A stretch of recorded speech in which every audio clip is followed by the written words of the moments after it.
Our tale starts with the colossal world tree, the majestic pillar anchoring this entire realm. Diverse races coexist in unity across Huguenot, a sprawling continent overflowing with vibrant life and ancient secrets. Peace is a luxury, as a brutal war between humanity and demons ravages the land, escalating into a bloodbath. Lately, humans faced total despair, their blades barely scratched the demons.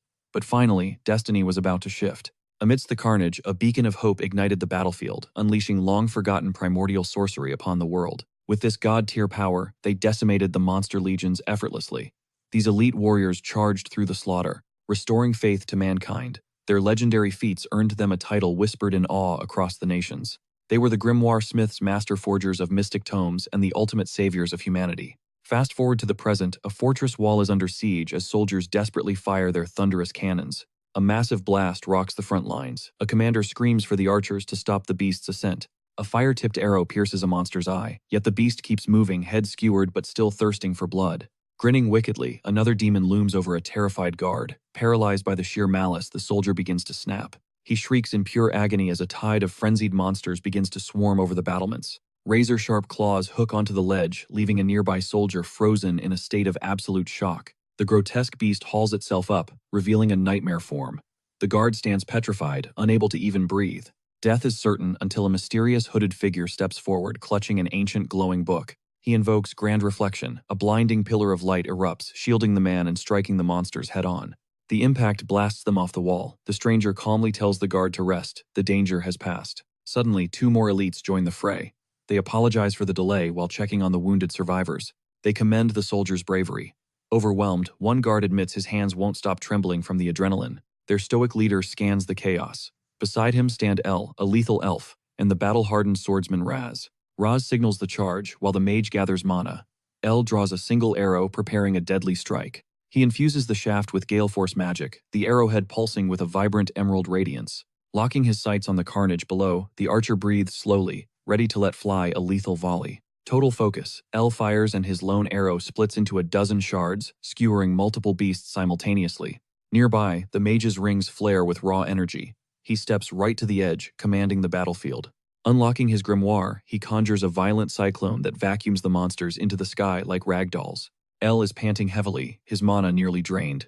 But his allies aren't done. The warrior's blade begins to burn. Their leader launches himself skyward, hovering above the chaos as he preps a finishing move. He strikes a jewel on his grimoire, igniting its core. The tome erupts in a surge of violet light. Lightning crackles as a second gem flashes with blinding gold. The transformation is just beginning. Swirling violet and gold mana fuse into a lethal cocktail. The white-haired youth stands at the center. He manifests a massive orb of destruction overhead, then hurls it toward the heavens like a divine lance. The orb shatters the clouds, rippling outward in a colossal shockwave.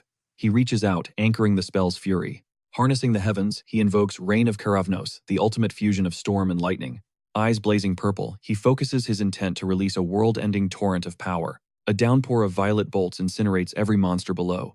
His allies watch slack-jawed at the overwhelming spectacle. It's terrifyingly beautiful. Seeing the carnage finished, the hooded youth snaps his grimoire shut, fully content. He descends the ramparts with chill vibes, acting as if he didn't just delete an entire army. The threat is erased.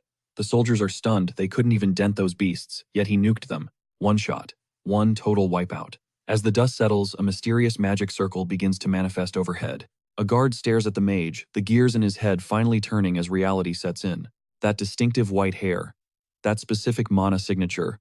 Everything starts to look hauntingly familiar to him. He remembers the legend, the White Wolf Grimoire Smith. Suddenly, a shout from the towers breaks his trance. The kingdom's reinforcements have finally arrived. Seeing the job is done, the mage decides to vanish. Leaving the mop up to the reinforcements, he shoves a cryptic document into the baffled soldier's hand before vanishing. The youth demands passage to continue their quest, leaving the gatekeeper absolutely clueless and stuttering. Staring at the strange permit, the guard freezes as the leader drops a bombshell. Their destination is the Dragon Kingdom. With a sharp snap, a luminous orb soars upward, detonating against the clouds in a spectacular pyrotechnic display. The sky ignites, paving their way. With the dawn at their backs, the trio embarks on a legendary new journey. The elf collapses in despair, questioning if their mythical prize, the magic stone, is even real or just a fairy tale. His comrade scoffs at the idea of an easy find, but Raz vows to trail Master Alan to the ends of the earth. Through hell or high water, he's in. The elf whines about his friend's intensity while Alan glances back at the chaos. As the blonde desperately pleads for them to wait, the elf latches onto the swordsman like a parasite, driving him insane. "Get off me," he barks, a faint chuckle escaping his lips while their leader observes the chaotic brotherly bond. A subtle smirk plays on Alan's face before he calls El and Raz to order it's time to move out. Eyes blazing with resolve, the mage commands them forward. The road is long, and the stakes are higher than ever. Their ultimate destination, the very cradle where the entire world first drew breath. And so the trio ventures into the unknown, hunting the primal mana stone to fulfill their grand destiny. Legend says that among common jewels' hidden rarities exist ancient vessels housing forgotten primordial forces. Arcane power pulsates within these magic stones. Suddenly the light fades into the opulence of a royal ballroom. While nobles revel in luxury above, a dark secret rots below. Slaves are driven to the bone, polishing endless gems. Suffocating in filth, the tolling of a heavy bell finally signals the end of another grueling shift in the pits. A boy with striking monochrome hair sighs, "Done for today only," for a guard to snatch his work with a snarl. "Is this a joke?" the man barks, tossing the dull stone aside. "Junk like this won't fill our coffers." Smirking, the supervisor flaunts a dazzling radiant jewel. "If you're going to touch a stone, make it bleed brilliance. It needs to shine like this." In a flash, the boy lunges, reaching for the shimmering prize in the guard's grip. Shocked, the guard recoils, clutching the gem tight. But the boy doesn't back down, his voice steady and haunting. "I wasn't finished with that one," he mutters, before being slammed into the dirt. He glares up, eyes cold as ice. "You, again," the man sneers. Blood trickles from the boy's lip, but his piercing gaze never wavers from his tormentor. A strange glow ignites in his eyes, unnerving the guard. "You think you're special just because you have talent?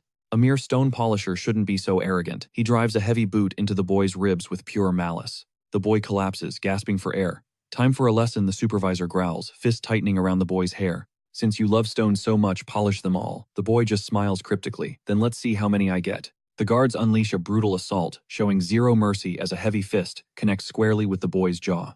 He doesn't flinch. Satisfied with their cruelty, the guards dump his limp body and bark at the others to clear out. Battered and bruised, the boy crawls toward his tormentors, his sheer willpower leaving them stunned. Grabbing the guard's boot, he whispers hoarsely, "That was only 3. You're falling behind." The man freezes in confusion. "3 more, the boy demands, eyes swirling with an eerie pink light as he reminds the guard of their dark pact.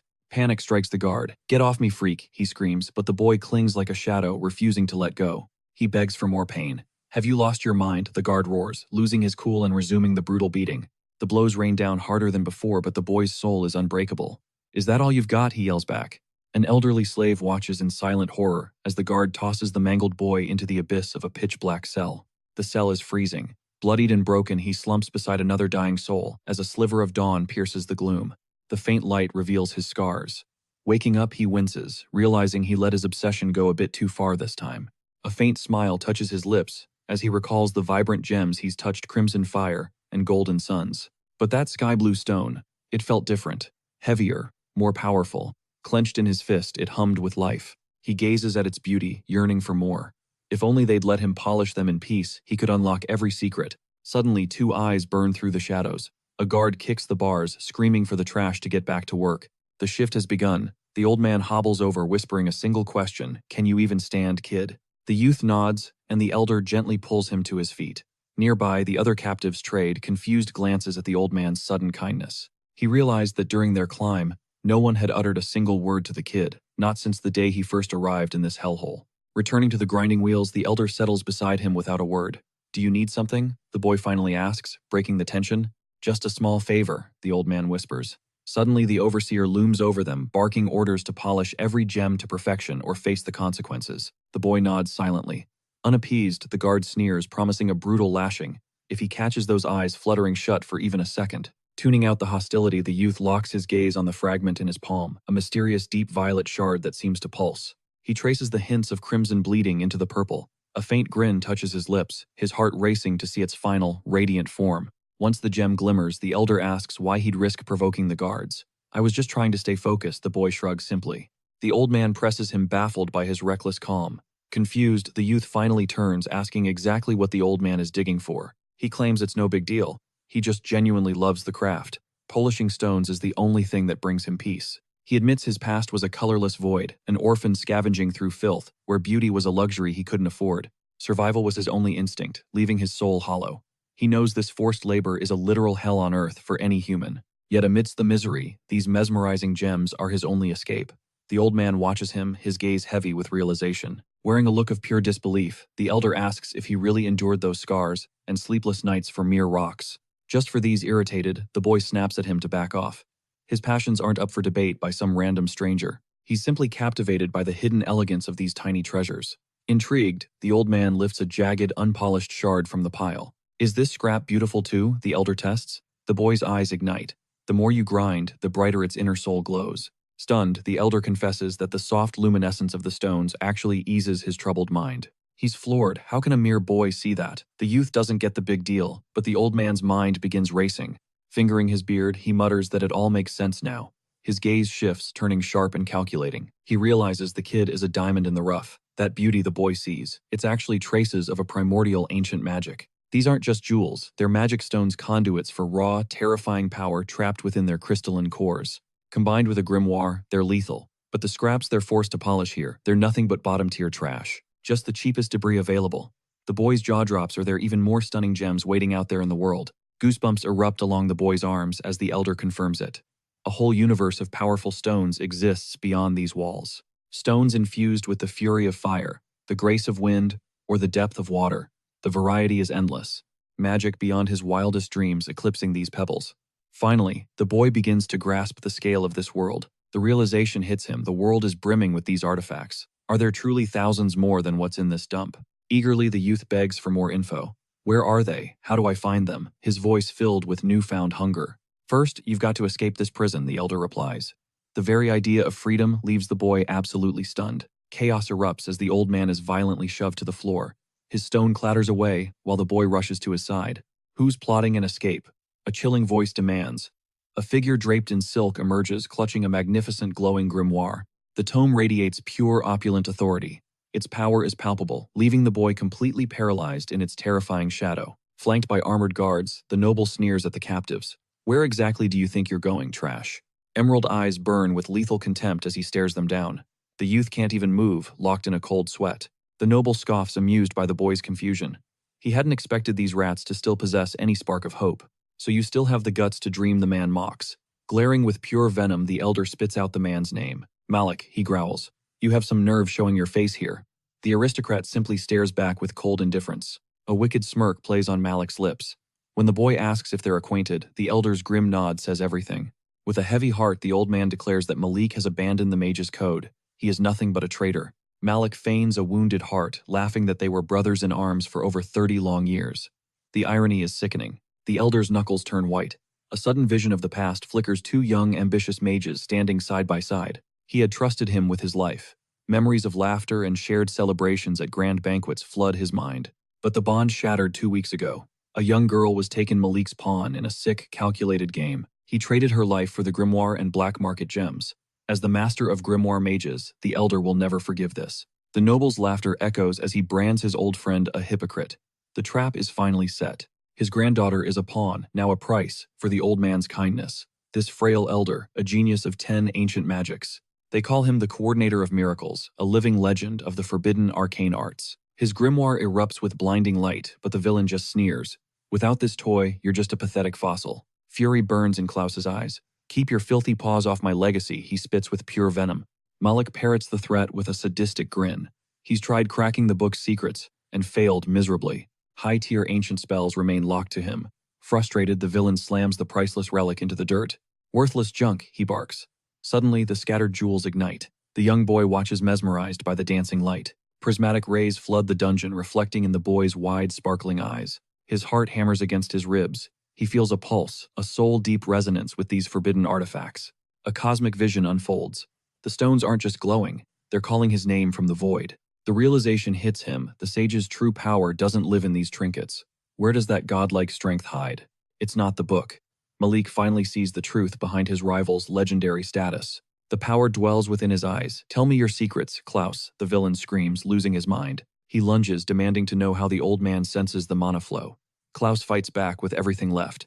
With the boy's help, he shoves Malik back, but a guard's heavy strike blindsides him from behind. The boy's scream pierces the air as he's pinned down. Klaus falls, forced to his knees in defeat. Klaus glares at his betrayer with pure disdain. Even if I told you, a blind fool could never see it. Your greed has veiled your soul, the mage mocks. Malik's face twists into a mask of pure rage. He erupts, yanking Klaus by the hair. "You arrogant hypocrite, look at you now. You're just broken trash," Malik hisses. "I'll turn you into a lab rat until I've bled your power dry." He wants those eyes. He wants that throne. And he'll butcher anyone to claim Klaus's essence. The guards seize the grimoire. As Malik turns away, his heart turned to stone. He snatches a flickering candle from the wall, a sinister plan forming in his mind. With a flick of his wrist, he tosses the flame toward the artifacts. The boy watches in absolute horror. The candle arcs through the air, landing directly on the ancient magic book. Klaus's desperate cry fills the room. "What have you done, Malik?" Just scoffs at the destruction. "If the book is hollow, it's firewood," he declares with a demonic smirk. "You're never escaping this hell." The guards restrain the screaming mage as the first embers take hold. The fire hungrily devours the pages and the magical stones. Chaos begins to spread through the cell. Suddenly, a rogue jewel zips toward the boy, hovering before him like a guiding star. His eyes snap open. He bolts toward the inferno, leaving a stunned Klaus calling after him. Without a second thought, the kid dives into the heart of the blaze. The room goes silent, in shock. Flesh sizzles, but he doesn't flinch. He has to save them. He must protect the light. He frantically gathers the glowing stones from the ash. "Save the book," Klaus bellows through the smoke. The boy kneels in the center of the hellfire, locked in a trance-like focus. A guard tries to stomp out the flames, barking at the brat to stand down immediately. Malik hauls him up, eyes burning with murderous intent. "What do you think you're doing, kid?" Through the choking smoke, the boy's hand clamps onto Malik's leg. "Back off," he growls, eyes like daggers. He shoves the soldier aside, lunging back into the heat. His hand reaches out for the prize. He aims for the burning grimoire, his face a mask of absolute unyielding determination. His bare hands close around the flaming cover. A smile touches his lips as he secures the artifact. Contact. A violent explosion of golden light shatters the darkness. The boy is swallowed whole. A massive pillar of celestial fire pierces the heavens. Klaus can only watch in disbelief. "Is it him?" the mage whispers. Inside the light, the boy feels his world shattering and remaking itself. Hellfire erupts within his veins, swirling like a blazing cyclone as his eyes ignite with a crimson glow. The world dissolves into a blinding radiance. An orb of pure power manifests, fueling him with godlike strength. Malik's jaw drops at the impossible sight. From the shadows, Klaus's granddaughter tracks every move with wide eyes. How could a mere slave ascend as a grimoire smith panic starts to bleed into the villain's expression? He screams at his lackeys, barking orders for a guard to seize the glowing tome from Malik's grip. A guard lunges for the prize, but the boy clutches the vibrating luminous grimoire with a death grip. A mystical bond snaps into place. Snapping the book open, he vows that Klaus will never touch this power. The antagonist unleashes a crushing water spell, but the newly awakened boy counters, channeling his grimoire's hidden energy. "Aqua Devil," he roars, summoning the tides. Not to be outdone, the villain twists the currents into a lethal strike. The noble's deluge surges forward to douse the boy's flames, but a sudden liquid wall rises to intercept it. The shield holds firm. Malik reels, stunned that a complete amateur could execute such a perfect defensive maneuver. A blinding flash detonates, searing everyone's vision.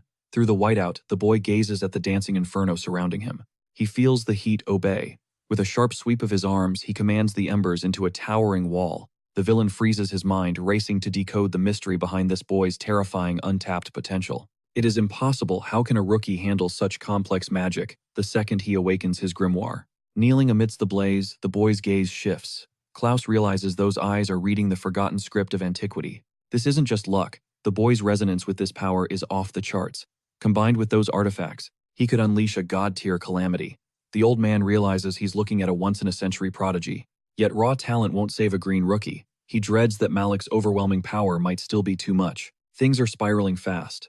The villain hurls a tidal wave, crashing violently against the boy's defiant wall of fire. Klaus fights against the guard's iron grip, his desperate voice cracking as he screams for the boy to hold. Grit and sweat cover his face. A sudden daring plan takes shape, the only way to flip the script. He needs to deliver the grimoire to Klaus now. Without hesitation, he sprints straight into the heart of danger. Blazing footsteps mark his path. Malik summons a monstrous swell, roaring that no one gets past his watery grave. Eyes burning with malice, the villain readies the finishing blow. The crushing tide rushes forward to end it. Timing is everything. Before the impact, the boy leaps into the air, gambling everything on a single, desperate toss. He hurls the tome toward Klaus with every ounce of strength.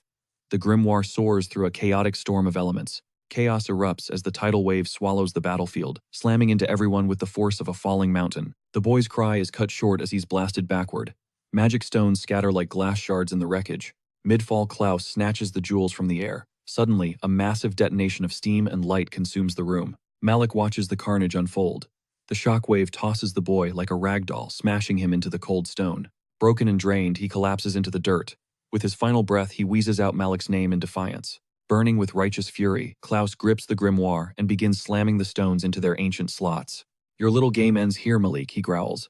The villain just smirks, completely unfazed by the old man's resolve. With chilling composure, he mocks the mage, asking if he truly believed a fossil could ever defeat him. Guards drag in 3 traumatized kids, their heads marred by jagged scars, and their bodies draped in tattered rags. Malik presents his new recruits, their eyes glazed over in a soulless trance. Klaus stares in absolute horror. Are these the missing children? The boy's eyes narrow as he spots a sinister black mass on a shoulder. Is that corrupted mana?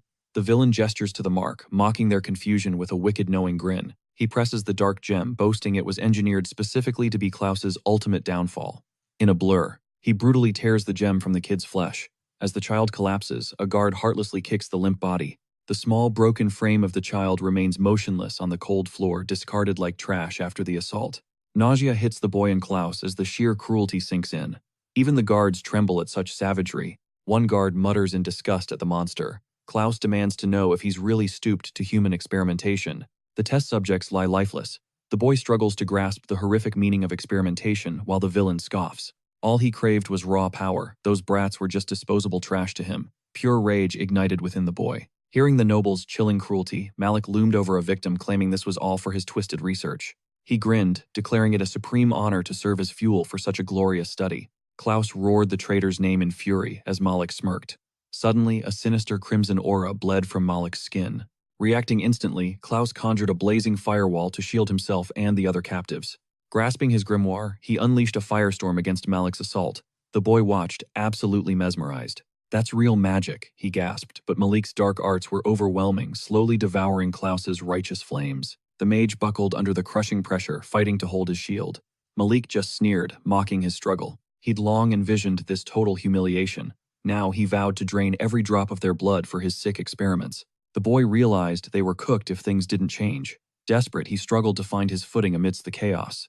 Amidst the dungeon's carnage, his eyes fell upon a single mana stone he'd salvaged from the wreckage. Could he trigger that power again, he wondered. Suddenly, Klaus's voice resonated deep within his subconscious. Recall that sensation, it urged. He knew a luminous sigil would manifest if he could just focus. Refusing to remain a lab rat, he centered his resolve and gripped the stone until his knuckles turned white. With a defiant roar, he vowed to see every stone. He craved the truth behind every gem in existence. Beyond these walls, a world waited. Eyes blazing violet, he funneled his entire being into the shard. A primal scream ripped from his throat as violet and red energy detonated, wrapping him in a dark shroud. Malik and Klaus stood frozen in disbelief. The sheer magnitude of the boy's power left the veteran mages utterly speechless. Both mages were swallowed by the expanding shadow. The boy's gaze was now a mask of absolute, unadulterated hatred. He commanded this hellhole and the villain to reduce to ash, thrusting the stone forward with lethal intent. He detonated his mana. A shockwave tore through the dungeon, sending guards flying like ragdolls into the darkness. Malik reeled ancient magic without a grimoire impossible. Spitting blood, the villain's disbelief twisted into a murderous rage. That power belonged to him. Burned to nothing, the boy hissed, unleashing an even more devastating torrent of energy. His eyes radiated pure intensity as the stone pulsed with a sinister crimson light. The jewel hummed with godlike power. Saturated with arcane energy, the twin auras of flame and shadow surged, consuming every inch of the damp dungeon. The crude stone morphed into a flawless ruby. Klaus gasped, realizing the boy was forcing the mana stones into a berserk state. The villain shrieked in agony, desperately clawing at the chaotic dark power that began to devour his very soul. Jamming a void-black jewel into his grimoire, he attempted to force amplify his dwindling magical reserves. The shadows liquefied, snaking toward the boy like venom. "You're just a pathetic, insignificant brat," Malik screamed. He launched his final strike. Malik's dark wave slammed into the boy's fire shield, igniting a brutal tug-of-war. The opposing forces detonated, rocking the foundation. The noble snarled, refusing to be bested by some lowlife's sudden awakening. Shadows and flames waltzed across the ruins in a blinding, chaotic spectacle of raw, arcane destruction. The boy focused, bracing his barrier against the onslaught. A confident, icy smirk played across his lips. He met the villain's gaze with zero fear. Malik's guards stood paralyzed uselessly, watching the world end around them. "Do something, you idiots," Malik shrieked. Nearby, Klaus's granddaughter watched the nightmare unfold in terror. The guards formed a tight circle around the girl. The boy's mind raced. He needed a winning strategy and fast. "We're being boxed in a guard," panicked eyeing the exit. Another henchman urged that they had to fall back immediately. They had to evacuate the captives. But first, the guard realized they had to neutralize the boy's explosive power. The boy shouted to the old mage, pleading with him to safeguard the survivors huddling behind their lines. Klaus nodded, moving to shield the remaining prisoners. He glanced back at the captives who were paralyzed by dread. They cowered in the dungeon's darkest corners. Meanwhile, the duel between boy and villain escalated into a full-blown war. Guards lunged but were scorched back by his flames. Suddenly, with a metallic snap, his shackles finally shattered. Now unchained, he was unstoppable. A guard took a direct fire blast to the chest, screaming as the heat consumed him. Malik lost it. He wouldn't be humiliated by some brat with a broken chain and a death wish. Finally free, the boy claimed the battlefield. The two stared each other down, hatred burning brighter than the magic itself. Klaus hauls the terrified youngsters up, screaming at them to flee, while parting the raging inferno like a god. As the captives scramble for life, Klaus's granddaughter stands frozen, while the tyrant unleashes a devastating magical blast. The man's blade clashes against the kid's sorcery but shatters. In a flash, the boy counters with a searing wave of fire.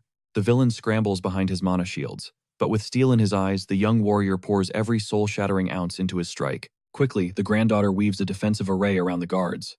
Malik's face twists in a fury of pure, unadulterated hate. "I won't lose to trash," he roars. Meanwhile, she slams her palm down, reinforcing the barrier with an ancient high-tier protection spell. The boy's raw power shatters the shield into a million glittering shards, leaving the entire room breathless. Malik's own cursed gems turn against him, shredding his defenses, as he lets out one final blood-curdling scream of pure agony. Darkness and hellfire swallow the man whole.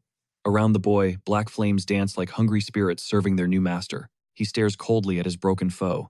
Yet the villain staggers back up, eyes burning with spite for the brat who ruined everything. Grasping the very shadows poisoning his blood, he prepares one last desperate strike, fueled by a mountain of bitter resentment. "Die, you brat," he bellows, hurling a crushing void. Suddenly, a sphere of pure abyssal magic encases the young warrior completely. Horrified, the granddaughter watches as the pitch-black orb seals shut, offering zero hope of escape for the trapped boy. A twisted grin spreads across the villain's face, savoring his supposed victory.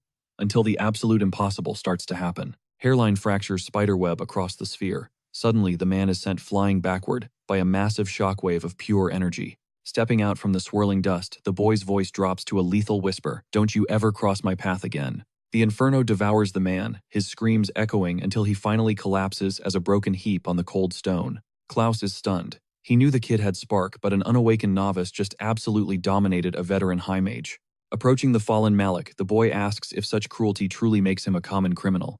"Can we make him pay?" he asks with a dark smirk. Klaus chuckles. "Oh, we are going to do much more." Reaching for the glowing emerald on his finger, the old man triggers a complex teleportation sequence that lights up the room. Enveloped in verdant light, Malik vanishes. Klaus orders him sent to the surface to face the ultimate judgment for his sins. As the boy seals his power, the dark mana evaporates, leaving him drained. His knees buckle from the weight of battle. Klaus catches him just in time. "Steady now, kid. You've done enough. It's time to leave this nightmare behind us forever." Together, they ascend the crumbling stairs, walking away from the dark and toward the blinding light at the end. The golden sun hits their faces against a canvas of infinite blue.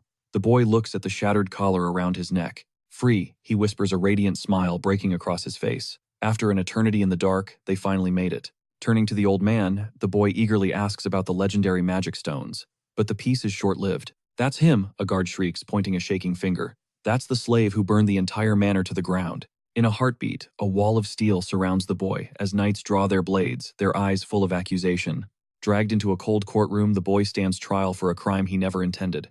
The judge's gavel cracks like thunder. The sham trial begins. The judge peers down his nose at the innocent slave boy, his voice dripping with elitist venom. "You stand accused of arson against Lord Malik's estate?" he sneers.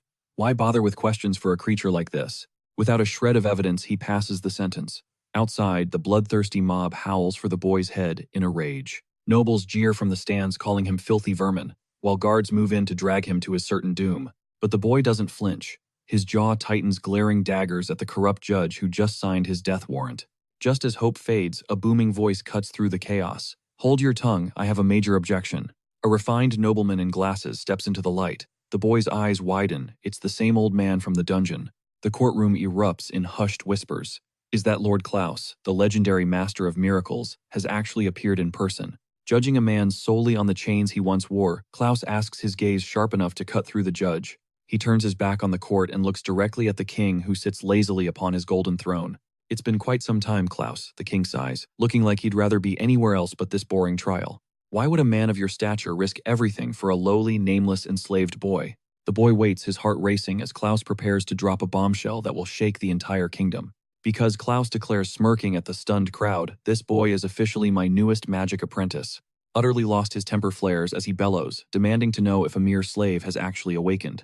Klaus slides a grimoire and a pulsing monostone toward the boy, whose fingers tremble as they touch the artifacts. He gazes at the mage in sheer disbelief, his pupils dilating as he processes the old man's life-saving intervention. The mage's gentle smile radiates warmth, urging him to unleash his latent talent.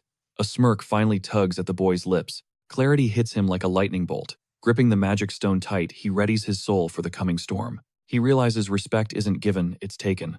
To make these elites listen, he must showcase his absolute worth. No longer just a slave, he's a force of nature. With eyes blazing, he vows to unmask the true monster today. Guards lunge to shackle him, but the king's voice thunders. If he's a grimoire smith, he earns the right to speak.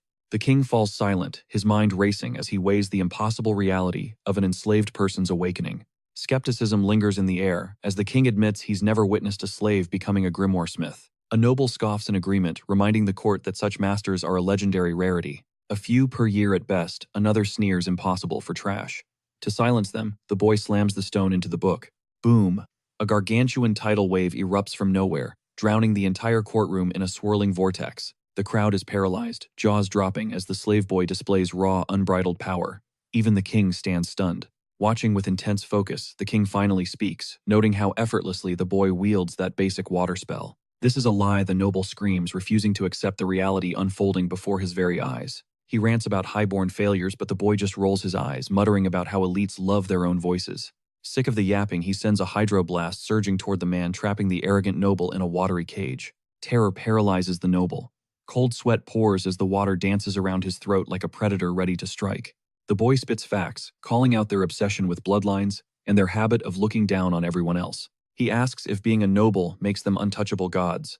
His gaze is pure, unfiltered fury as he demands an answer. The swirling water inches closer to the man's face. He's shaking now, the stench of fear filling the air. Stuttering like a coward, the man chokes out a no, admitting that the law forbids taking lives regardless of rank. With a sharp, confident grin, the boy weaponizes those words, realizing he now has the leverage he needs. Then he begins, there's a real criminal here who needs to pay. He glares at the man in the top hat. The man in the hat freezes, confused. The boy points him out as the one who tried to kill him and Klaus. He exposes Malik's dark secret, using innocent children for his twisted, inhuman experiments. The king's gaze shifts sharply. The king turns to Klaus for the truth. The mage nods solemnly, confirming every word his new apprentice uttered. I wouldn't be standing here without him, Klaus adds, suggesting the basement holds the gruesome evidence they need. Memories of the children locked in Malik's dungeon flash through the boy's mind.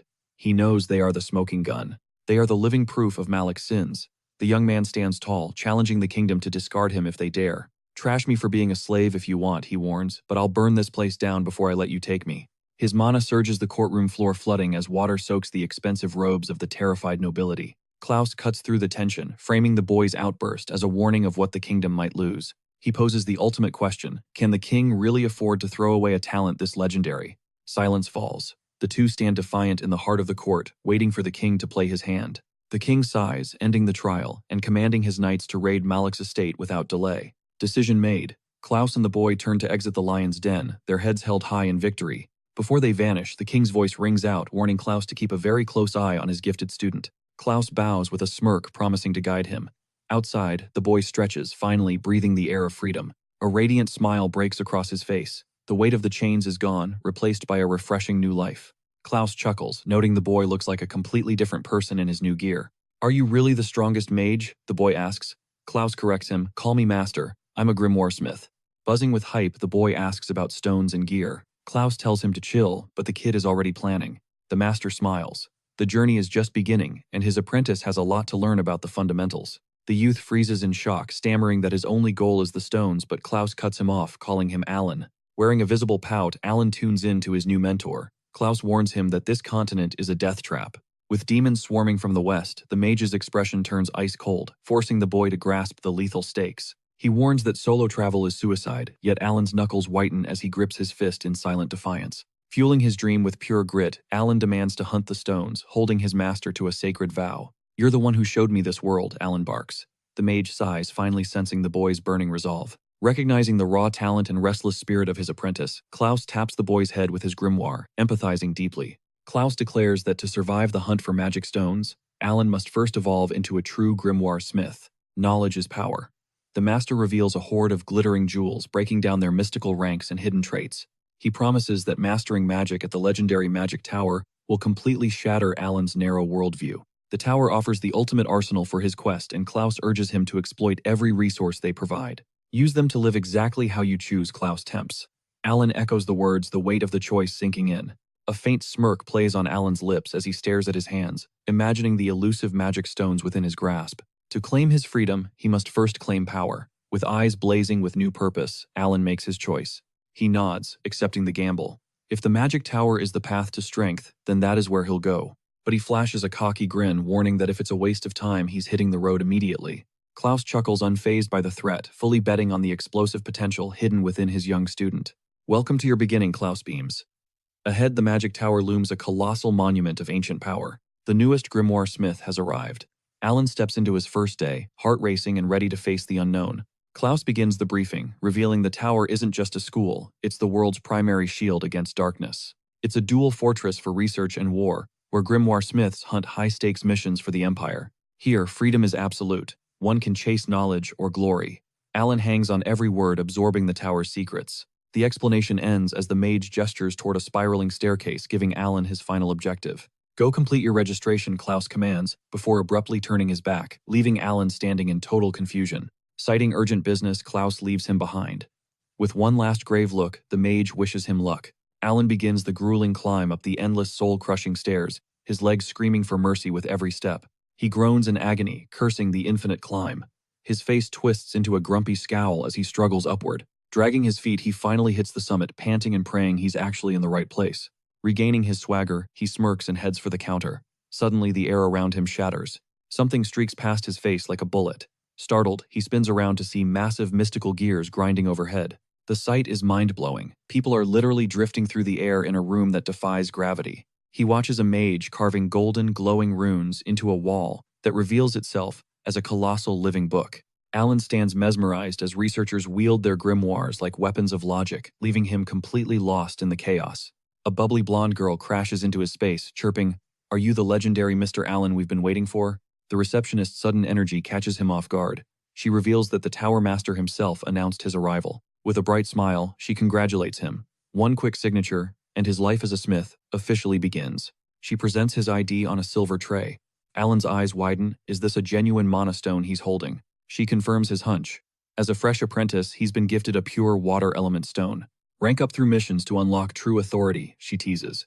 Alan's eyes light up. He wants a mission right now. She points to the titanic book Memoria, explaining it's the heartbeat of all missions and tower history. Memoria isn't just paper. It's a living archive of every quest and breakthrough ever recorded in these walls. It even tracks his own soul's data. Intrigued, Alan reaches out to touch the pulsating surface of the tome. As his fingers graze the magic parchment, a digital pulse ripples out, verifying his identity as Alan. His apprentice status flashes before him. The woman whispers that he can simply use his voice to command the magic. Show me the missions, Alan commands. Instantly, the book erupts with a flood of possibilities for his new life. Beaming, the receptionist notes he needn't explain further. She clarifies that by standard decree, fresh apprentices must partner with a higher-ranked mage for field duties. Meanwhile, the mystical grimoire continues cycling through every available quest for his selection. She announces the master already handpicked his debut task, but the boy points elsewhere. He insists on the ore investigation instead.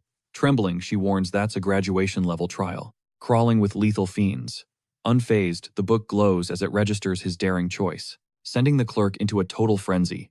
She screams that it's a suicide mission, yet the youth remains eerily stoic. Amidst her panic, he calmly inquires about this Lucas. Stunned, she gasps, realizing he hasn't even met his legendary partner yet. Lucas, she explains, is the sole disciple of the Miracle Master himself. Achieving intermediate rank in 4 years, he crushed the 10-year norm. Another clerk calls him a god-tier genius, making Alan grimace. They whisper how the master broke decades of silence just to mentor this Lucas fellow. Rumored to be the only heir capable of mastering Claus's long-distance research. Eavesdropping on their chatter, a passing mage decides to interject with a sneer, mocking the newcomer's past as a slave. The receptionist ignores the insult, fawning over Alan. Pondering the dynamic with his senior, the boy grabs the mission scroll and exits. He soon stands before a grand, opulent entrance, searching for his assigned teammate. Muttering about the hassle of duo work, he pushes inside, resolved to just endure it. His only goal climbing the tower's ranks. Inside, a blond man roars in frustration, complaining about the 3-day deadline. Masked Alan eyes the chaotic mess in disbelief. He grumbles about the lack of order, while stooping to salvage scattered vital documents. Noticing the intruder, the blonde snaps his head around, calling for the master. The senior demands his identity, while Alan simply stares back with cold surprise. Realization dawns. He introduces himself as Lucas Valen Allen's superior apprentice. So this is the famous Lucas Allen Muses hiding his slight startle. The elder asks if he's been briefed on their joint venture. He tells the rookie to relax, promising protection. Handing over a briefing, the blonde offers guidance, but the boy cuts him short. He coolly states he isn't nervous and can handle the heat just fine. Then Alan drops a bombshell, revealing he swapped the mission as he shows the seal. Lucas pales, recognizing the perilous southern forest mines, no place for a beginner. Ignoring the warning, the boy simply asks for the departure time. Lucas sighs. Noting the morning carriage takes 2 hours, Alan declares a dawn departure and vanishes. Without a backward glance, the rookie leaves a stunned senior staring at the papers. Surveying his ruined desk, Lucas groans about his wasted cleaning. Meanwhile, Alan wanders. Grimoire in hand, he notes his partner seems decent, but seeing the senior frantically tidying up, he senses something deeper. The youth watches him intensely. As Lucas dives into study, Alan decides friendship isn't necessary for this journey. He loots the shelves for useful lore, his hunger for knowledge growing boundless. With a sharp smile, he plunges into his research, hyper-focused. In the scrolls, he uncovers secrets of a grimoire ceremony, eager to reach those ancient stones. He spends the entire night devouring books until exhaustion finally claims him. Waking abruptly, he peers down from the balcony at the massive workshop below. Despite the hour, Lucas is still grinding, analyzing mana stones with surgical precision. Alan's eyes ignite as he spots the breathtaking gems shimmering in his partner's grip. A violent purple light erupts from one stone, just as Lucas senses his gaze. Apologizing for the wake-up call, the boy descends the stairs and approaches the table, insisting it's no trouble at all. He then casually picks up one of the glimmering gems and hands it to the senior, who watches him with an intrigued smile. The boy's eyes sparkle as he admires the stone, mesmerized by its sheer beauty. The blonde's eyes widen in shock. He asks if this rookie can actually perceive the magic swirling within.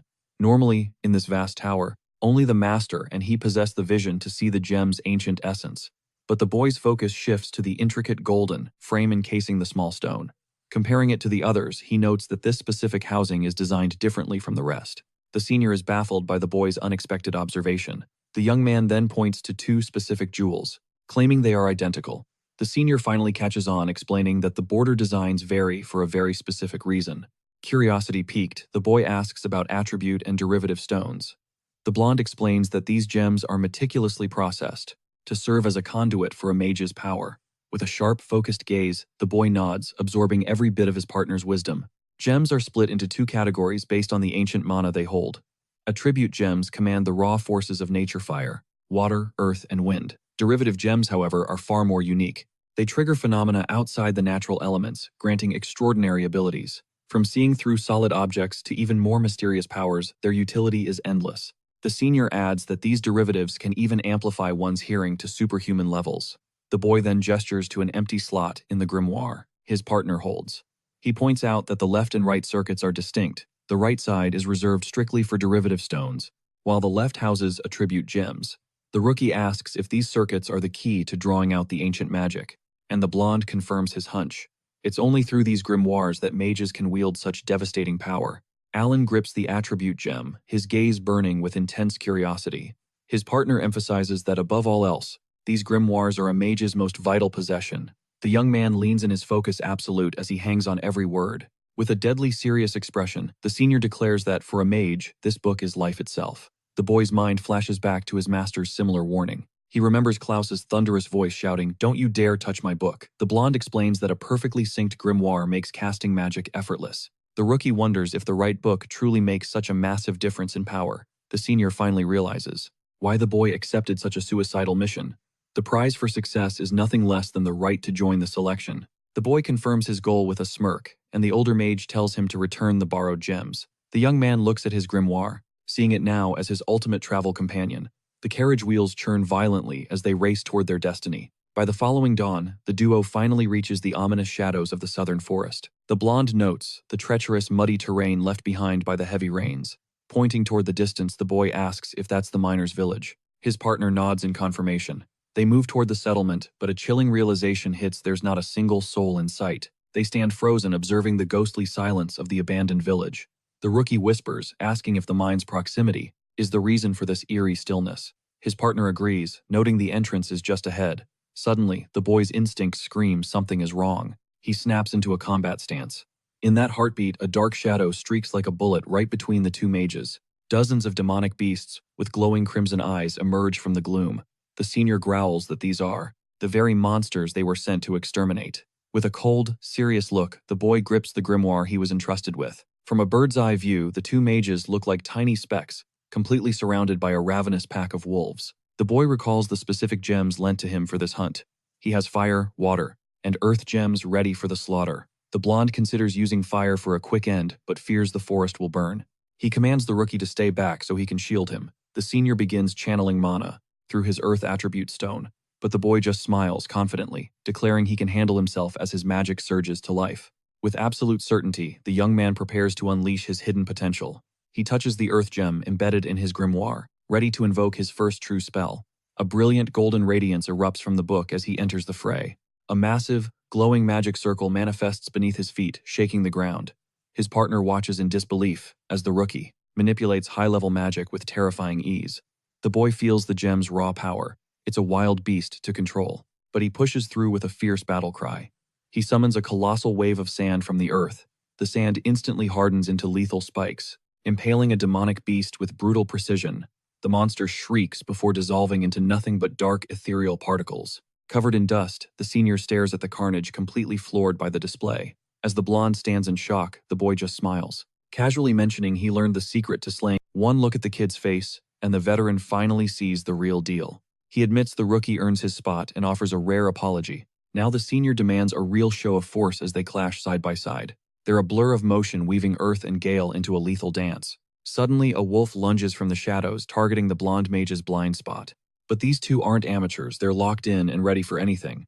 A blood-curdling scream echoes from the mines, snapping their focus instantly. Down below, a terrified miner is cornered by a savage demonic beast. No hesitation, they ignite their mana and blast straight toward the chaos. The kid panics, worried they're too far out to save the guy.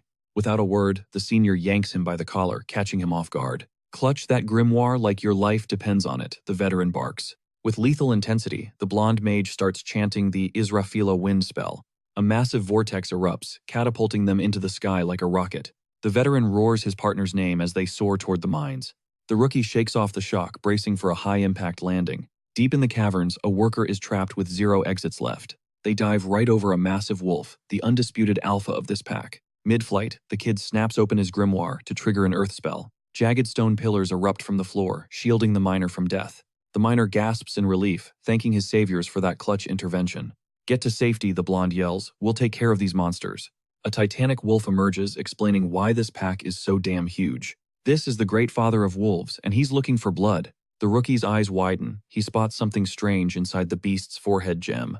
A mysterious golden shimmer is flickering deep within that central stone. "Can we take this thing down without shattering the gem?" the boy asks. His unique sight confirms it. A rare mana stone is hidden inside. The senior sees nothing but a monster, and grows confused by the question. Is he the only one seeing this? Is there a deeper connection? Grinning, the rookie tells him he'll just have to watch and learn. He licks his lips. Now he's determined to claim that golden prize. "First, we need to freeze this beast in its tracks," the kid explains. The veteran skeptically asks if he really sees a gold glow in there. "It's faint, but I see it perfectly," the rookie confirms with confidence. The blonde realizes the kid isn't capping, he truly has a special gift. The veteran agrees to the play, sending the kid's hype levels skyrocketing. Alan plans to lock the wolf down while his partner prepares to strike. The senior nods at the clever strategy and begins a wind incantation. He unleashes a binding spell, locking the massive wolf in a cage. The beast is trapped. "Now, make your move," the veteran screams. The rookie grips the earth gem, visualizing the final stages of the trap. He focuses his mana to crumble the solid ground into shifting sand. Above them, the blonde mage hovers, pouring power into the binding spell. The rookie thrusts his hand into the gathering mana.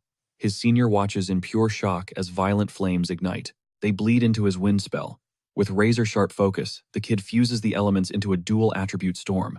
The blazing fusion roars toward the demonic beast. The veteran mage tracks the lethal projectile as it closes in. "Fire," he bellows. The blonde mage roars in agreement, channeling every drop of mana to unleash their combined strike. Straight at the monster, the infernal gale slices through the air, accelerating toward the colossal titan. Direct hit.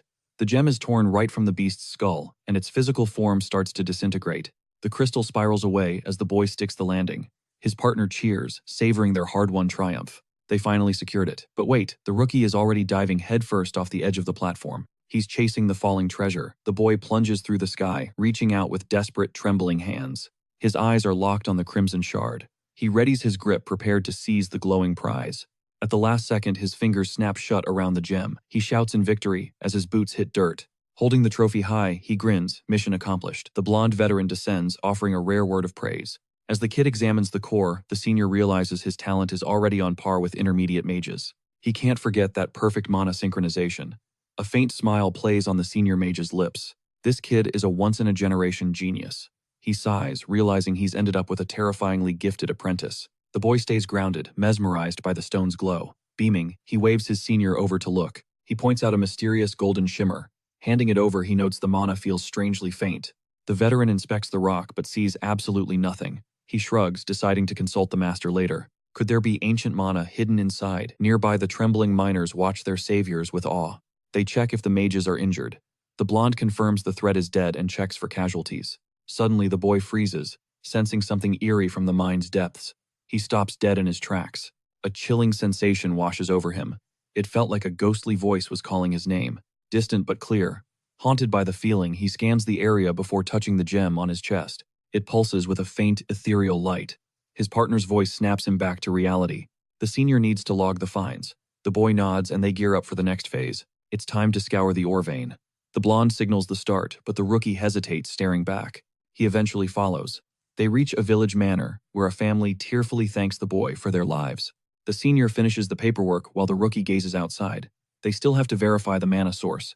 Standard protocol requires a stone check. The kid's eyes light up at the prospect of an entire vein. He drags his partner along, fueled by curiosity, but an old-timer suddenly blocks their path. No entry allowed. A panicked villager begs the elder not to provoke the wrath of Lord Onuma. The mages exchange confused looks. Who on earth is this lord person they're so afraid of? He's an ancient forest guardian dwelling within the mine. The duo listens intently to the chilling legend. Their faces turn grim. Despite his son's pleas, the old man blames the mages for the fiend's rampage. The two exchange bewildered glances. This hostility is unexpected. How should they handle this roadblock? They push past the elder to complete their mission. The pair finally steps into the abyss. The mine's darkness swallows them whole. The senior suspects this lord is actually a phantom beast. The rookie's curiosity piques. The blonde clarifies that these creatures aren't typical animals. They aren't fiends either, but something far more enigmatic. The boy's head is spinning. Their bodies are composed of pure mana stones. Hearing this, the boy's excitement hits a new level. They live for 1,000 years wielding ancient magic. Many remain hidden from the Magic Tower's records. These rare entities are worshipped as living gods. Could one be lurking right under their feet? Who knows, but if it exists, it's definitely not in any official archive.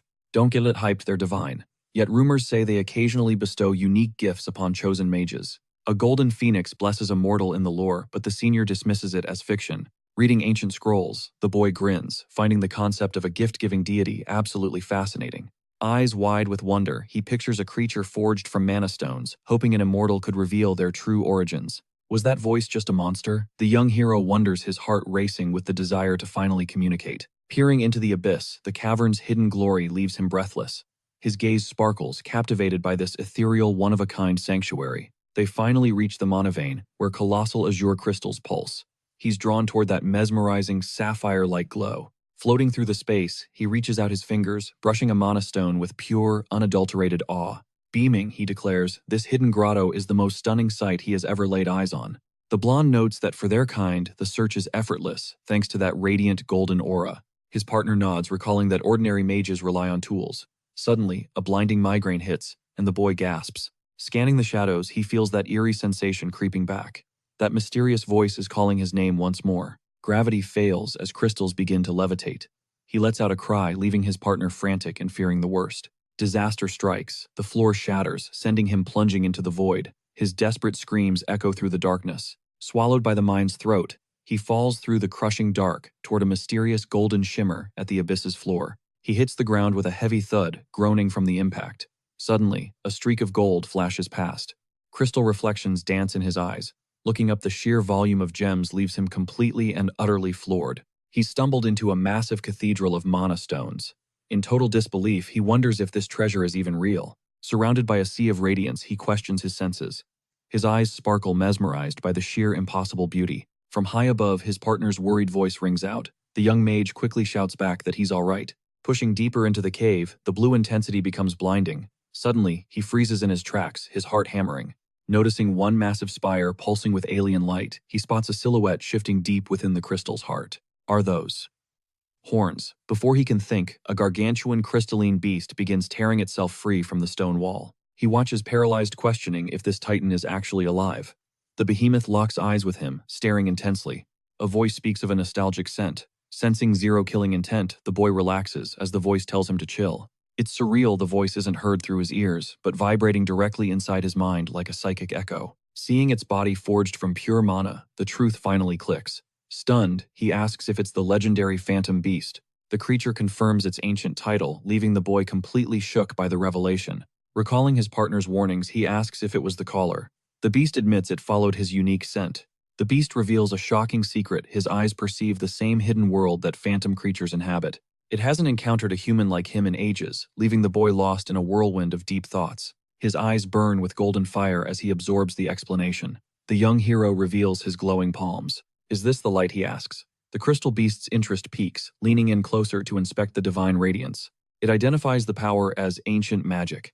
He's clueless, but the beast explains his eyes are mirrors for mana itself. It mentions the sealed primordial magic, admitting even its vast wisdom can't explain why he was granted such eyes. The beast recalls a friend's words, "These eyes are a blessing for those the world truly loves." He repeats the phrase, pondering what it actually means to be the world's most beloved child. Looking thoughtful, he processes this massive lore drop. He steps forward, reaching out to touch the beast's shimmering skin. His fingers finally meet the creature's radiant, icy surface. He notes the sensation is surprisingly cold to the touch. It's incredibly refreshing.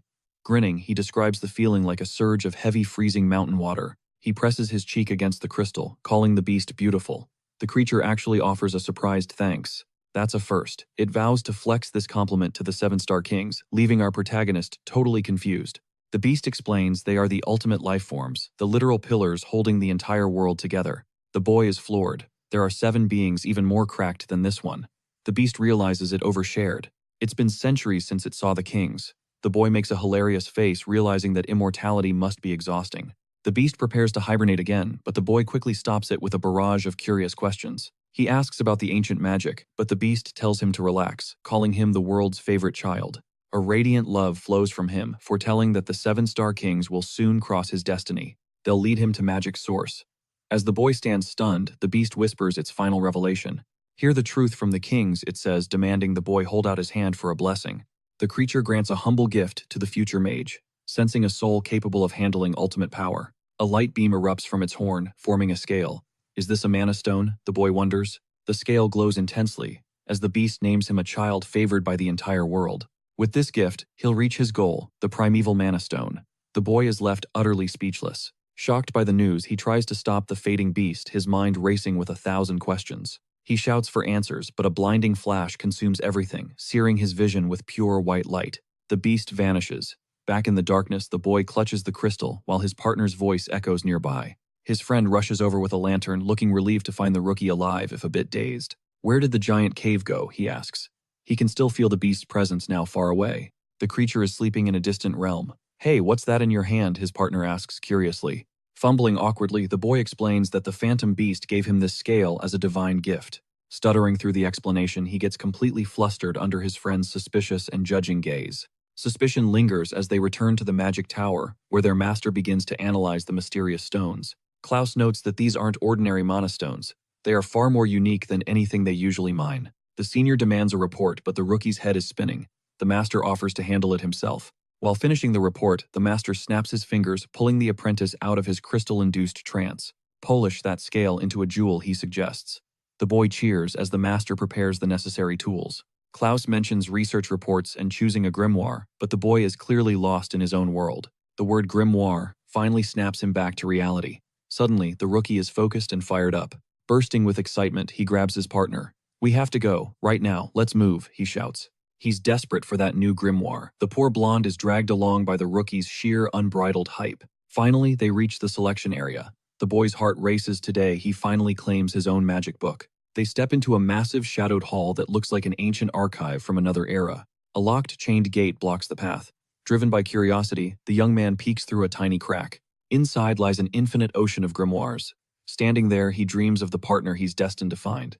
The boy is ready. As he hands over his documents, the air itself seems to vibrate with anticipation. A heavy bell tolls, starting the ceremony.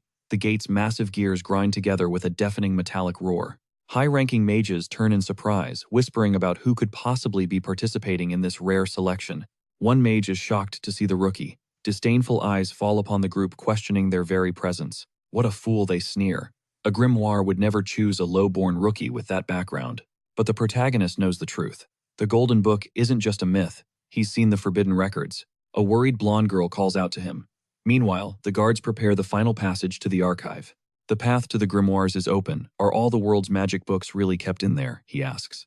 His partner confirms it's the archive for masterless books before giving him a final life or death set of instructions. Listen up. Rule number 1 is the most important thing you'll ever hear in this tower. Never touch the shelves. If a book chooses you, it will fly to your hand on its own. The boy's face falls. So I might leave with nothing. The senior nods, showing the permit's fine print. It's only a chance to participate.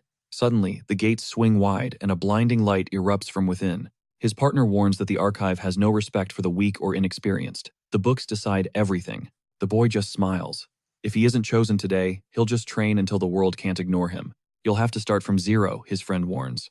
But before they enter, he stops the boy once more. The blonde reaches out, handing over a mysterious golden sphere. Take this, you're going to need all the help possible. The young mage stares in awe as the metallic orb sprouts wings and takes flight, catching him totally off guard. His ally clarifies it's a surveillance drone designed to keep him in check by streaming his every move live to Memoria. Spectating students buzz with excitement, pointing at the hovering artifact while gossiping about its bizarre, fluttering movements. Flashing a reassuring grin, the senior promises to wait at the entrance, giving the nervous rookie the final boost he needs. With a final good luck from his comrade, the boy steps into the legendary library, eyes burning with sheer resolve. He takes a resolute stride, finally breaching the threshold of the massive grimoire sanctum. Now isolated within the cavernous archives, the magical eye tails him like a silent shadow. The silence is eerie, but the air thrums with an unnatural rhythm, making it feel like the walls are actually breathing. Suddenly, a radiant glow erupts from the towering rafters, instantly snagging the young hero's attention. He quickly realizes most volumes are dormant, and only the shimmering tomes possess the sentience to choose their master. Recalling the strict no-touching rule, he makes a comical grimace while contemplating his next move. Crossing his arms, he wonders how on earth he'll convince a magical book to claim him as its owner. A flicker of movement in the shadows puts him on high alert as his heart rate spikes. Peering cautiously around a dusty bookshelf, he searches for any signs of a lurking monster or hostile fiend. It's no monster, but something far more mystical is closing in on him fast. A massive white wolf bearing a mysterious crest on its brow suddenly prowls out from the darkness. As the beast dashes past, he panics about the precious books and instinctively sprints after the majestic predator. The chase is on as he pursues the spectral wolf through a labyrinth of endless, towering shelves. Gasping for air, the boy finally skids to a halt, scanning the dizzying heights to locate his target. Perched atop a mountain of knowledge, the creature lets out a haunting howl toward the ceiling. Mesmerized by the breathtaking display, the young mage watches the wolf with eyes wide in admiration. The wolf's roar echoes through the halls as its eyes ignite with a terrifyingly powerful violet radiance. Frozen in confusion, the boy stands mesmerized, unable to comprehend the unfolding magical phenomenon. The beast enters a meditative trance before its crest erupts, unleashing a violent shockwave of pure purple energy. Massive arcane circles materialize beneath him as the boy is swallowed by a blinding pillar of violet light. The sheer magnitude of the mana sends him reeling as a concussive blast of magic hurls him backward. He crashes into the floor, his limbs heavy and paralyzed by the overwhelming intensity of the cosmic glow. While the orb captures every epic second, the crowd outside gasps at the violet flare erupting from within. A legendary grimoire begins to manifest in midair, leaving the other students questioning the newcomer's true potential. Even the veteran instructors are speechless, having never witnessed such a high-tier awakening ceremony before. The master ponders if the kid's rare connection to ancient arts is the catalyst for this madness. Amidst the fading light, the glowing tome drifts slowly toward the dazed young mage. Shakily finding his feet, he reaches out to claim the destiny that has finally chosen him. As the grimoire meets his palms, he feels a titanic surge of mana that feels terrifyingly alive. A rhythmic pulse of energy, like a magical heartbeat, thrums through his veins in an exhilarating rush. Holding the tome, a wave of soothing warmth and raw, untamed power washes away his fatigue. A wide grin spreads across his face as he realizes he's found his ultimate partner for life. He clutches the book, tightly beaming with joy, while the audience outside watches the legendary moment unfold. The old sage admits he saw greatness in the boy, but this level of power is unprecedented. Back at headquarters, the master welcomes them back, curious about the results of the selection trial. Brimming with pride, the boy displays his new prize, though the master reveals he's already seen everything. Having watched the live feed, the master takes the ancient tome to perform a final inspection. He notes the book's weathered appearance but confirms it's a high-tier match for the boy's unique energy. Handing the treasure back, he warns the young mage to treat his new companion with absolute respect. He then commands them to sit, as it's time for a deadly serious talk about their future path. He relishes the peaceful outcome. Sipping a steaming tea, he finds the soothing aroma absolutely perfect for his nerves. The master turns grim deeply, contemplating the boy's words regarding the mystical blessing bestowed by the spirit creature. The mage demands a recount. He needs to hear the phantom beast's exact declaration to his young apprentice again. Obliging, the boy recounts every detail from the magical encounter within the depths of the glowing crystal cave. He reveals the beast called him a child favored by the world. Apparently, his eyes hold a unique golden light. This vision allows him to see the world through a monster's perspective. The beast also dropped a shocking prophecy. The 7-star kings will lead him to magic's origin. Realizing the stakes, the master prepares for a heavy confession. It's time for the truth. He starts by detailing the legendary fame surrounding the mysterious 7-star kings. Unrolling an old map, he points out the 5 iconic territories. Each land is ruled by a massive spirit creature. The boy is baffled. If there are only 5 known regions, why does the legend mention 7-star kings? His companion admits the final 2 kings remain lost to time. He and the master have spent years searching in vain. After endless investigation, they've found nothing. Clasping his hands, the boy asks about the elusive source of magic. The master sighs, suggesting the source is likely the mythical object mentioned in the most ancient of legends. This item's name has haunted history for generations. Scholars believe it is the first magic stone ever born. Whether it truly exists remains a mystery. Finding it would be like chasing a ghost from the beginning of time. Utilizing its hidden power would solve a centuries-old riddle. We would finally grasp the essence of true ancient magic. Locking eyes with his student, the master's tone becomes deadly serious. He acknowledges the beast's promise of guidance. If the kings are to be his guides, then his path is clear. He must track down every star king. The master insists the hunt is necessary. The boy wonders if his fate is tied to the primordial mana stone. He imagines if common stones glow this fiercely, then the stones of the kings must be beyond comprehension. His eyes sparkle with ambition. The thought of witnessing such legendary power sends his imagination into overdrive. Standing tall, the boy declares his resolve.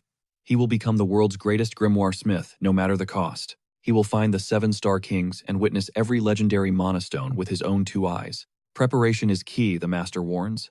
He then drops a bombshell about the sinister fiends lurking in the west. Their true targets are the spirit creatures themselves. His partner confirms a recent attack in the Guardian's territory. Chasing the Star Kings means clashing with these monsters. To survive, he must ascend as the ultimate grimoire smith. Maintenance is the first step. He sends the boy to the magic tower to tune up his spellbook. Arriving at the tower, the boy feels a wave of suspicion. The vibe of this place is definitely off. Inside, the workshop district hums with energy. Countless artisans are hunched over their benches, grinding away with passion. This lively hub is the tower's beating heart. As he enters, the boy is overwhelmed by the sheer bustle. Suddenly, an elf appears from the shadows, asking if his grimoire needs a professional touch-up. Jumping in surprise, the boy grumbles but hands over his book. The artisan promises a quick expert fix. While invited inside, the boy questions if the elf can diagnose the book with just a single glance. The elf nods confidently. Placing the grimoire down, he praises the boy's choice and urges him to cherish it. Noticing the elf's distinct pointed ears, the boy's curiosity piques. They are sharp, long, and quite striking. Sporting a cool piercing, the elf explains his forest folk heritage and their unique mastery over magical crafts. He gestures toward the stone guardians. These sturdy beings also serve as elite artisans within the tower's walls. The boy's jaw drops at the sight of raw mana stones. He realizes these fragments fuel the tower's inventions. Grinning, he reaches out to feel the power, but a guardian quickly blocks his path. Rules are rules. This encounter sparks a brilliant idea. He turns to the elf, asking about creatures in the forest lands. Is there a spirit king in your homeland? The elf smirks, intrigued by the boy's sudden burst of interest. Vibrating with excitement, the boy begs for details. He needs to know its form and what powers it wields. Sadly, the elf admits he's just a simple craftsman. The secrets of the kings are beyond his pay grade. Undeterred, the boy knows his journey toward legendary smithing has only just begun. The grind starts now. Clutching his grimoire, he feels the raw pulse of mana. The long, dangerous road ahead finally feels real. Luckily, he knows a contact. Our hero just stands there totally clueless about what's coming. The craftsman's words make zero sense. Then the elf mentions a legendary squad with unmatched beast knowledge. Beckoning him closer with a sly smirk, the elf prepares to leak a top-tier secret just for him. Apparently, the mage's vibe is surprisingly chill for a human. Intrigued, the boy leans in, ears wide open. Soaking up every word he learns, their caravan is hitting the magic tower any second now. Each year, a high-tier warrior guards them. It's strictly classified intel, according to the elf. The boy realizes this is a legendary guardian. Miles away, a caravan rolls down a dusty path. An elf girl relaxes inside, looking totally over it.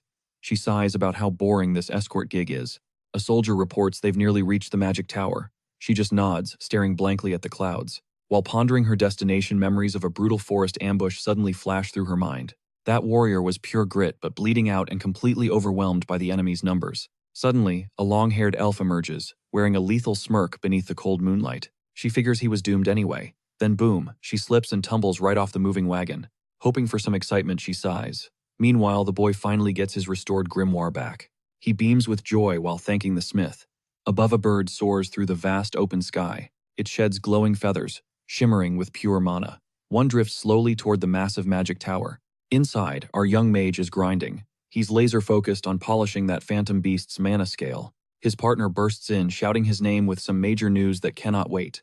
The blonde questions his all-nighter. He claims he's nearly finished before his senior drops a hint. The traveling market is officially open. Hyped up, they sprint toward the bustling festival grounds. It's packed with vendors and travelers. The sheer variety of exotic loot leaves him completely speechless. Everything looks legendary to him. A merchant flexes a magical artifact that sparks instant fire. He's totally mesmerized, but hearing forest folk snaps him back to his true mission at the fair. Refocusing, he scans the crowd for that guardian. He spots some elven patrols keeping watch nearby. None fit the description. He recalls the smith's tip about a high-level warrior hidden in the group. No one screams warrior to him. Suddenly, he pauses at a stall showcasing strange animals. A massive bird sits caged, looking miserable and terrified by the loud, chaotic market crowds. He frowns, questioning the ethics of live animal trades. Then, without warning, a massive blast rocks the square. Horses freak out as the boy spins around, stunned. Pure chaos erupts. Civilians scream and bolt, while an elf bellows for everyone to evacuate. A terrifying beast emerges from the smoke. He prays it's just an escaped pet, but deep down, he knows he's wrong. Those glowing red eyes piercing through the fog scream pure danger. An elf girl calls it a morlock, but something is off. The beast begins its violent rampage. It's leveling everything. A patrol elf screams at the humans to run for their lives right now. He spots the boy and roars at him to move. Two elves unleash magical strikes on the morlock. Its aggression is insane. Refusing to be a bystander, our hero flips his grimoire open to strike. The magic lands but only fuels its rage. With one brutal swipe, an elf is sent flying, grimoire ready. The boy locks onto the beast, preparing his counterattack. Suddenly, a massive crystal spire erupts from the earth, pinning the monster's arm instantly. The elves are shocked by the apprentice. He raises his palm, conjuring a radiant sphere of light. He steps up to assist. An elf glares, asking if he has some weird death wish today. He warns that an apprentice is way out of his league here. The boy's expression turns ice cold. He fires back with a challenge. Nearby, the squad keeps bombarding the crystal-trapped beast. One elf screams in panic, arrows aren't doing anything against this thing's thick hide. Her comrade sighs, wishing that one legendary person were here to end this nightmare. From the wagon, the elf maiden grumbles, wishing Shumiel was there to rain down long-range support. Where is that slacker hiding, she fumes just as an elf screams for the kid to dodge the beast's berserk fury. The boy conjures a sand wall in a blink, his mind reeling from his own blistering casting speed. It is leagues beyond his old limits. Kicking off the grit, he launches himself high into the sky. He marvels at how effortlessly his green wire power weaves complex spells from this bird's eye view. He hurls a magical sphere at the roaring beast, scoring a direct hit that erupts in a massive cloud of wreckage. Smirking with pride, he finally tastes the grimoire's true potential before reaching for a small, red mana stone. He locks in with total focus, readying the stone to unleash another devastating spell upon the battlefield. Above the monster's head, a colossal water magic circle manifests and begins to spin violently. He tosses the stone into the vortex, fueling a torrential downpour that turns the sand into a suffocating mire. Even he is stunned by the raw power of this high-level elemental fusion. The elf maiden gapes at his sand manipulation, screaming for the apprentice to flee, while the monster sinks into the trap. It is completely immobilized. Suddenly, the wet earth petrifies, transforming the beast into a lifeless stone statue. The elf who doubted him shouts his name in disbelief, frozen by the impossible scene before him. Both elves stare at the petrified horror, their minds failing to process the young mage's overwhelming display. His jaw hits the floor, completely humbled by the boy's strength. But our hero is not finished yet. He casts a final water seal over the statue. The patrol elves whisper in awe, unable to fathom a mere human doing this. That he pulled this off solo is insane. Up on a rooftop, the elf maiden watches with a predatory interest. She smirks, clearly vibing with the kid's talent. The square is a disaster zone, but the monster is finally silent. The dust settles, but the boy's instincts scream that this nightmare is far from over. He fires off another sandblast, but the beast shrugs it off. That's when he spots something eerie on its back. Locking eyes on the anomaly, he senses a foul, dark energy and decides to go all in with everything he has got. His eyes ignite with a verdant glow as he charges a beam of pure, raw, magical energy. The beam pierces the monster's back perfectly. It explodes into a shower of vile black liquid, drenching the young mage. The elf maiden suddenly drops in, casually tossing him a compliment and a wave like they are old friends. He jumps, caught off guard. He can feel it instantly. This woman is in a completely different league from the others. "Did I spook you?" she teases with a grin. He can only stare, mesmerized by the sheer pressure she radiates. The other elves rush over, calling out the name Shumiel. The realization hits him like a truck. This is her. The legendary guardian he was hunting for at the fair is standing right here. As the elves grill her, the boy watches. He just watches the drama. A red-haired boy screams her name, looking absolutely livid at her lackadaisical attitude. He grabs her collar, demanding to know where she's been. He fumes that if she had stepped in earlier, no one would be hurt. Total chaos could have been avoided, he barks. She just shrugs it off, claiming she fulfilled her duty perfectly. He questions her role, but Shumiel's eyes drop to the elf's arm, spotting something that shifts the whole vibe. One cold look leaves him breathless. "Do you even understand your own standing here?" she asks, silencing him instantly. She shames them for hiding behind a human child. Once the scolding is done, she turns back to our young hero. She offers more praise, clearly finding the boy's unexpected power, and the whole situation incredibly entertaining. But the excitement peaks when the monster's shattered remains begin to twitch. The elves gasp in pure horror. The beast is regenerating. The boy narrows his eyes as the creature drags its mangled body back into a fighting stance. Fueled by dark energy, the monster readies a devastating counter-assault. Before it can strike, Shumiel snatches the boy up. She zips him to a rooftop, asking if he's okay, while keeping him in a slightly awkward protective embrace. "Sorry for the rough handling," she mutters. Below, the monster lets out a bone-chilling roar. Round 2 has officially begun. Shumiel frowns, noting that nothing should be able to walk away from the beatdown she just witnessed. Their eyes lock onto a pulsing red core in the beast's chest. Shumiel offers to draw its fire and provide cover. "Think you can land the killing blow?" she asks. He agrees, but he has got one major condition for the legendary guardian. With a daring smirk, he demands she grant him a single favor once the dust finally settles. "Miss Guardian," he calls, awaiting her move. She beams, thoroughly intrigued by the kid's sheer audacity. The elf promises to reconsider if he wraps this up. High on adrenaline, he realizes this is his chance. Finally, he can grill her about those phantom beasts. He drops the polished mana stone onto his grimoire's seal. A massive geyser erupts, drenching Shumiel instantly. She stands there, soaking wet and utterly bamboozled. The elf maiden watches the surging tides of his magic, a sharp smirk playing on her lips. She's dying to see his book's true limit. Unfazed, the boy scoffs, doing things his own way. "Just back me up like you promised," he demands. Nearby elves gape at the insane magical pressure. A titan of water swallows the beast, locking it in a crushing whirlpool. The pressure is absolutely devastating. It's being dragged by pure, relentless force. "Time to end this," he mutters, prepping the final strike. Digging deep, he hurls one last colossal wave. The monster takes the full impact head-on. The surge sweeps it across the plaza. The guardian smiles, realizing this kid isn't holding anything back. From their vantage point, they see the beast slumped with a massive hole through its chest. The boy points to a throbbing black mass inside the wound. "Target that red core. It's the weak point." Recognizing the target, the elf readies her bow. A sharp green glow illuminates her confident gaze. Her magic arrow streaks through the air, piercing the core with pinpoint accuracy. A violent emerald explosion follows. As the smoke clears, the creature finally collapses into the dirt. Is it finally over? An elf whispers, hope flickering as they stare at the carnage.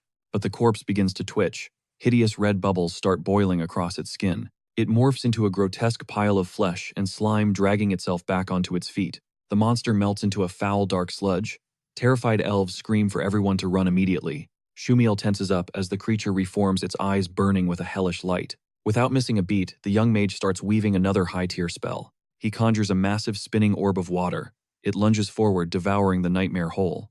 The elves watch the magical vortex, praying that this time the nightmare is truly dead. Relief washes over the crowd. Survivors begin emerging, ready to pick up the pieces of their city. Searching the wreckage, he finds the small red core. His blood runs cold.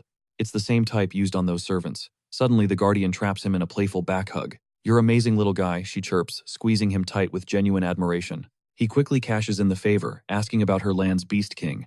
Her smile wavers in surprise. He bombards her with questions about its appearance and hidden powers. His eyes are glowing with excitement. He's thirsty for every single detail about the legendary beast. The guardian is baffled by his sudden obsession. She pauses, weighing her words carefully. Suddenly, Shumiel leans in close, sniffing the air around him like a curious predator. "Do elves always sniff people?" he asks, weirded out by her sudden closeness. Her expression hardens. "You smell exactly like a phantom beast," she whispers suspiciously. She asks if the creature spoke to him. The young man gives a slow, heavy nod. "That beast reads the past, present, and future," she whispers, sitting down to share a secret. He's floored. The creature sees the future. She warns him that the beast might get angry. "The king knows everything," she murmurs. "That's all the intel you're getting for now. If he wants the full story, he'll have to join the Festival of the Forest Folk." He notes, the next festival isn't for another 2 years. A devious smirk crosses his face. The timing is actually perfect for his master plan. "I'm not waiting 2 years, he declares, throwing down a challenge right there. He just needs to beat her now. Shumiel laughs, loving his insane confidence and fire. "I like you, kid," she says, "but beating me alone won't clear this trial. You must face. Defeating the forest guardians won't be easy, so she tells him to level up and return for the festival in 2 years. When that day arrives, she'll unleash her absolute peak power against the rookie mage. He mirrors her confidence with a bold smirk, warning her not to take him so lightly. He's determined to win that audience with the king of beasts. Suddenly, his master interrupts the moment. The boy spins around, caught completely off guard by his mentor's sudden appearance. Amidst the fair's chaos, the mage approaches them with a sharp, inquisitive gaze. Recognizing the core in the youth's grip, the master sternly demands to examine it. The guardian instantly recognizes the old mage as they lock eyes. It's been ages. The master asks if she's one of the guardians he's been hunting. She laughs, mocking how that little brat turned into such a grumpy old man. Memories of clashing with the 7 guardians flood the master's mind as he eyes the elf maiden. He asks if this kid is her new tower apprentice. Shumiel practically explodes with pure hype. Sensing trouble, she decides to bail and leaps away before anyone can react. With a quick wave, she vanishes into thin air, leaving the group stunned. The boy yells for her to wait. He's still got burning questions to ask. She shouts back that she'll be waiting in the forest lands. He's left frustrated and hanging. The master warns him those guardians possess power beyond his wildest imagination. He can no longer compete, but the boy can. The apprentice takes these words to heart. With a firm nod, he accepts the challenge, eager to face the legendary king. A massive eagle-like beast waits in the shadows, its eyes glowing with anticipation. Days later, the master analyzes the red core, finding links to a forbidden laboratory. Was this core a deliberate plant? His expression darkens as the mystery deepens. Suspecting a shadow player, the mage wonders who's really pulling the strings. Overcome with dread, he calls for his student, fearing the brutal road ahead. Suddenly, his magic phone rings with an urgent update from the front lines. A massive army of fiends is currently blitzing toward the southern city. Meanwhile, the apprentice holds a mana stone, surging with raw, blinding power. His friend asks if it's ready. The phantom stone pulses with an eerie, ancient rhythm. The boy wonders what legendary magic lies within. His blonde partner leans in curious. He's itching to see the stone's true potential, his eyes sparkling with excitement. "Wait, don't use it yet," his friend screams. "It could be dangerous." Too late. The boy activates the stone, bathing the room in a brilliant blue light. A magic circle flares up. He grins confidently, but his friend is losing his mind. His eyes burn with mana, and then a single soap bubble floats out. He's speechless. As more bubbles appear, his partner starts panicking over the fail. Why are bubbles coming from such a high-level spell? It makes no sense. He grabs a bubble and feels massive mana, but it's just slipping away. The energy is leaking out like sand. He tries to grab it, but it's useless. The master explains that ancient spells are complex and demand elite mastery. Greater power requires greater control. The boy recalls the beast's warning about the difficulty. He's bummed out, but the master reveals a much bigger problem is coming. A demon army is invading the south. They're moving out, and the boy is hyped to help. But the master shuts him down. He's staying behind this time. "Why can't I fight?" the boy asks. The master senses a dark, lingering threat. Seeing his mentor's worry, the apprentice slowly ascends the tower stairs the next morning. A scout arrives, breath heavy as he delivers the news. The southern squad has finally touched down. Doubt clouds our hero's mind. Should he have joined them? But there's no time for what-ifs as he enters the hall and spots a familiar blonde. She's fumbling with her ID again. Spotting him, she calls out his name, triggering that awkward tension he just can't handle. As they exchange awkward pleasantries about life in the magic tower, a bone-chilling screech shatters the silence. Sirens wail. A red alert broadcast echoes through the stone walls. A high-tier monster of a prisoner has broken free. The two stand frozen in disbelief. Just then, a guard scrambles past his face, a mask of pure terror. "Summon the Tower Lord," he screams. The dungeon guards. They didn't stand a chance. They're all gone. Chaos erupts as the man begs for the master's arrival. Turning to the girl, our protagonist offers a quick apology. "Get to safety," he commands. While the crowd surges toward the exit, our young mage dives straight into the danger zone. Clutching his grimoire, he knows the truth. The monster who slaughtered the guards is still lurking within these walls. His eyes burn with a cold resolve. Running isn't an option. He's got a plan, and it starts right now. He creeps toward a heavy door, his senses on high alert. There, a shadow under the frame. Someone is waiting. Without a moment's hesitation, he kicks the door open, ready to face whatever nightmare is hiding inside. He steps in and stops dead. Standing in the center of the room is a man with hair as white as death. The realization hits like a physical blow. It's Malik, the very man his master warned him about. Malik stands there, grimoire in hand, radiating malice. The apprentice prepares for a battle he can't avoid. Malik's gaze turns venomous. "You," he sneers, "the little pest who keeps ruining my masterpieces." He calls the boy a mere pawn in his grand game, but our hero notices something off. Malik's energy is twisted. The villain rants about a perfect world and a mysterious benefactor who granted him this dark, divine right. With madness dancing in his eyes, Malik prepares to unleash a nightmare the boy isn't ready for. "I will prove my value to him," he bellows. To reach his peak, he's willing to sacrifice every soul in the kingdom. He holds up a pulsating red core, his voice dripping with ego. "Today I ascend beyond humanity." The young mage doesn't wait. He weaves a high-pressure water spell, aiming to drown the villain's ambitions. Malik just smirks, muttering about a 7-star king, before literally swallowing the attack whole. The water isn't gone. It transforms into a swirling vortex of dark energy that erupts from Malik's very pores. Our hero's magic is erased instantly. Malik blasts a massive crater through the tower wall, paving his escape. The shockwave sends the boy crashing back, gasping for air. Through the dust, he watches his target slip away. Weakness washes over him, but he refuses to stay down. He grips his grimoire until his knuckles turn white. Staring through the jagged hole in the stone, he locks onto Malik's silhouette. The hunt is on. Was that really Malik? The thing leaping away looks like a skeletal demon, with eyes glowing like fresh blood. The monster dives from the heights of the tower, disappearing into the unsuspecting city below. Our hero stands at the edge.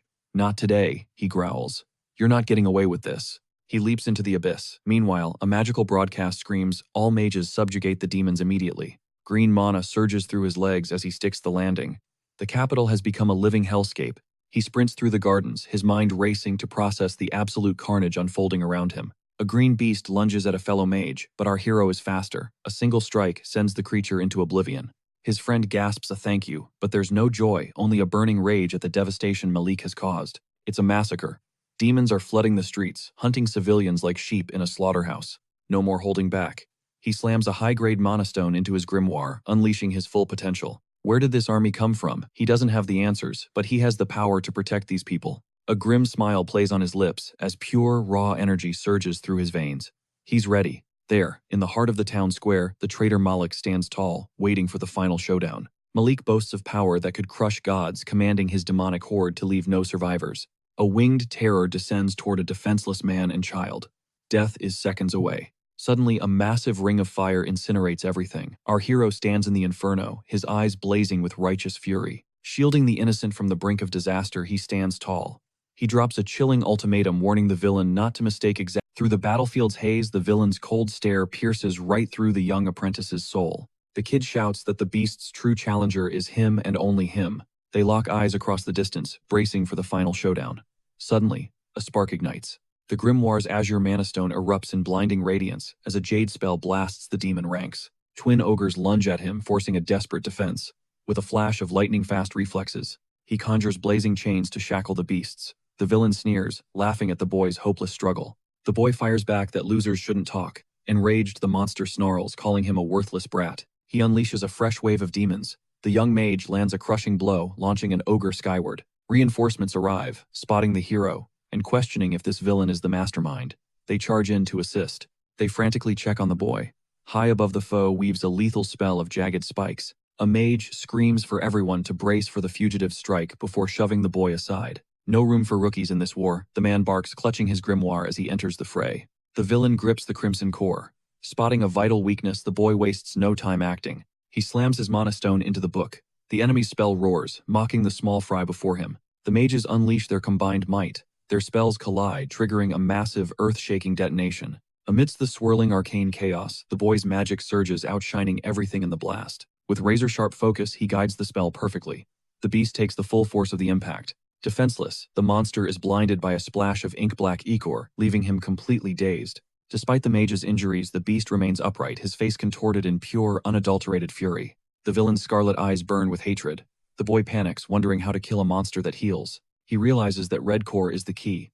Narrowing his eyes, he zeroes in on his target. He scans the field. The villain notices ice crystals forming on his shoulder, baffled by their origin. Realizing his mistake, he eyes the fallen jewel. Thorns suddenly lash out, snatching the azure gem. He scoffs, realizing he never needed it. With a sneer, he mocks his own obsession with trash. A single punch shatters the very air like fragile glass. The boy watches in absolute horror. The boy screams as the villain gloats, clutching the jewel and bragging about his effortless victory. Claiming the power was a cakewalk, he lets massive thorny briars engulf his entire body. Raising a hand, he flaunts the pulsating red energy before manifesting a wicked thorn whip. He vows total annihilation. With a twisted grin, he promises to turn them all to ash.